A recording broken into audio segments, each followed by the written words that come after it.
3, we need to find the range of values of x so that it's a decreasing function.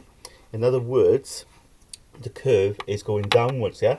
So I drew this on the internet, okay, on this website, and we can see here this graph is mainly increasing, isn't it? Okay, it's going up, isn't it? As x increases, it's going up there. But if you notice carefully, it's actually dropping in the little section here in the middle. It's actually falling, isn't it? So I could highlight that from the sort of local maximum there to that local minimum. Okay, there is a local minimum there, and there's a local maximum there. It's actually falling, isn't it? If you look closely, that's where it's decreasing. So the range of values will be between whatever these are here. Okay, so we'll work them out now. So remember, it's all about the gradient, isn't it? Because it's falling, the gradient will be negative. So when it says find the range of values where the function is decreasing, so it's a decreasing function, the curve is going down, so we're interested in when the gradient is negative. So when I have my function here, okay, I'm going to do f dash of x, okay, and if I differentiate, I get that, okay. So for values of x, okay, such that the function is decreasing,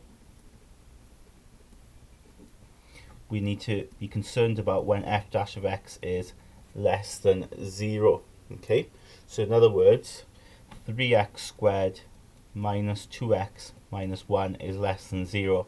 And what you need to do then is factorize this, right?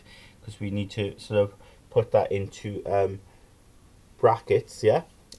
Because we're going to sort of look at where, of course, to start with, this is equal to 0, okay? And then we can focus on then where it's actually less than 0. So for the critical points, let's put this equal to 0, okay? And then when you do factorize it, now lots of ways to factorize, of course, I'm just going to go straight for it here because it's not a difficult one. So I think that's right there. I'm just multiplying out in my head now to see that I've done it right, and I have, okay? So you get then, either the first bracket is 0, or the second bracket is 0.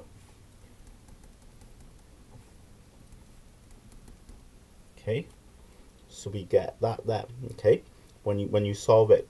Now that does kind of correlate, doesn't it, with the graph we had here, because that does look like about minus a third is the maximum, and that, you know, the minimum there clearly is going to be that point there, isn't it? I've gone a bit over there, but there's the minimum there as 1, so it's just decreasing between those two values. Okay, of course, when we're looking at the gradient being negative, less than 0, well, we look at where it is equal to 0, and those are our critical points.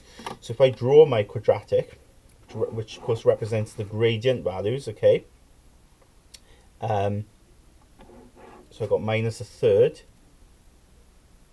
and 1. So let's turn it over. Let's see if I can draw a better graph this time. Not really. Need to use a pencil, don't I?